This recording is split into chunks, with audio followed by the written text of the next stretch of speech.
Hello and welcome to my channel where I add another dimension to my drawings by turning them into 3D models made out of paper. Here, I am going to be looking at Superman, the paper model that combined every idea I'd ever had and took them to the next level in creating what was, the camera's there, the best thing I'd ever done.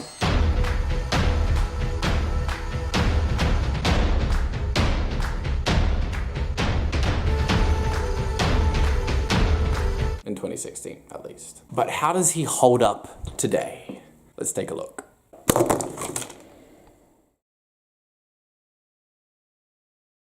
So Superman breaks down into 14 pieces. So we have the right arm here, the torso here, and the left arm here. We have the hip section with the butt plate, left leg, left foot, left hand, and right hand. The head, the face plate can actually fall out of the head, and you can see back here this was how I used to do faces, and that just slides in like this. And back then, before I had really figured out how to sculpt the grooves and shape of a face, I just drew in the details flat. But I'm very happy that I figured out how to actually shape the face a little bit. So the head will just slide in here, and the cape has these two little joints here that slide into these two holes. And finally, we have the little binoculars, heat vision effect part that plugs into this mechanical-like contraption in the chest. When I had finished this was the best thing I had done. This is the first time I really applied proper anatomy and thought about how the individual muscles could be broken down and sculpted as separate pieces. It was the first time I had made leg muscles too. It was the first time I'd ever done a gimmick as comprehensive and polished as this laser that literally folds out of his chest. And it was the first time I'd ever drawn a real person's face in such a small scale. What do you think? It's also just so solid too. It doesn't feel like paper at all. As opposed to previous models where, yeah. I was so excited by what I was able to do with paper when I first completed this guy that I would literally fly him around the house like a little child. But now I'm a fully grown child, so I don't do that anymore. In short, this was a big step forward. The way I made the muscles here, broke down each part into separate pieces, how I connect the joints to each other. Everything you've seen me do on the channel for the past 3 years started here with Superman. This is the process, and I've just been refining it ever since. But how does it hold up to today's standards? Pretty good. The only issue I had was the ankle joints. So I had to glue the joint in place so it can no longer move. Even the laser beam effect part works as well as it used to, besides this joint on his chest snapping. But the two double joints that hold his heat binoculars, vision, are still very reliable. I just love this gimmick. This gimmick here is, it's why I started making toys out of paper in the first place. Oh, and of course, it actually clears enough room so his chest can actually tuck in and you can have the thing just sticking out like that, and it kind of just lines up in front of his eyes and it doesn't look too bad. How this one works is that there's this bar running across here that the shoulder joints slide into, and then around that is where I normally put the neck, as you can see for like a standardized frame here. But on Superman I allowed some extra room to create these little rings that these joints attach onto. And then that's just like a tube of paper running along there with a little T-joint, like a little pin and pivot running through there that connects to another one here, two more tubes going perpendicular to there, and then this little piece which is just 3 tubes stuck together, and this central tube has the peg for the beam, and that plugs in like that, with these two plugging in here, and then that can just tuck inside his chest like it was never there to begin with. Genius! I can't believe I thought of this. This is just such a cool idea. And if this could just float here without the joints, that would be perfect. But I do like it though. It's really funny having Superman need to fold this penetrating part out of his puffed paper pecs to do the blast. Even if I could do it differently, I don't think I would.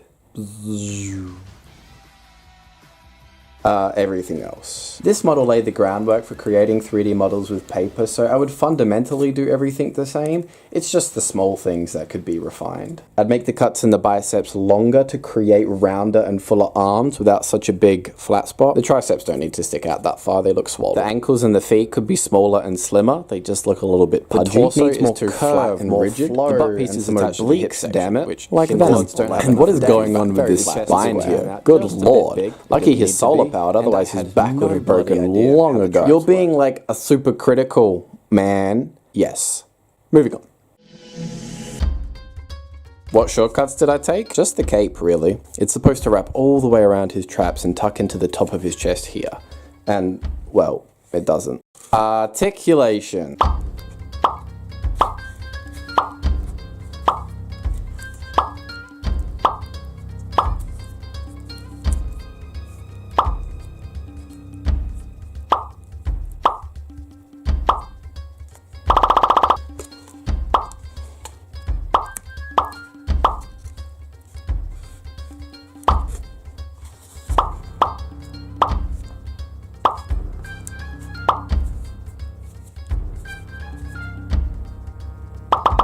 Oh, I suppose if you want to include.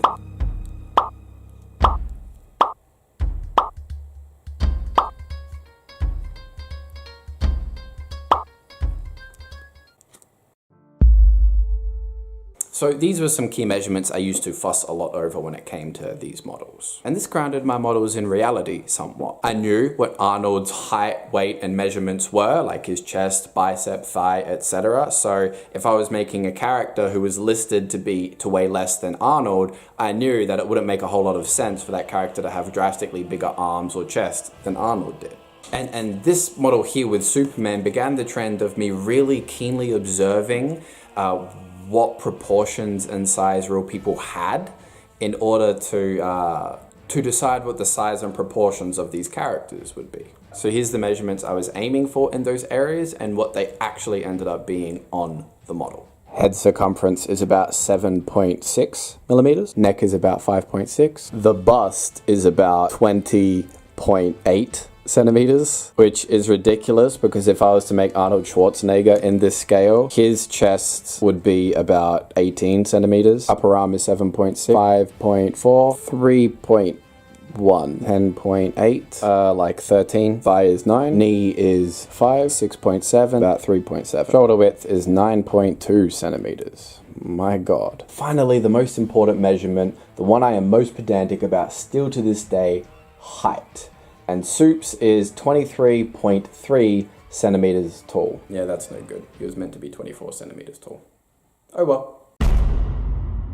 Here he is next to Vader, and you can see that there is quite a difference between the two. Since Supes is 7 millimeters shorter than he was supposed to be, and Vader is 3 millimeters taller than intended, the gap between them is 1 centimeter greater than it should be. I want Superman to be as tall as possible, damn it. Okay, I'm being ridiculous. These models are old and outdated after all. Time to wrap this up.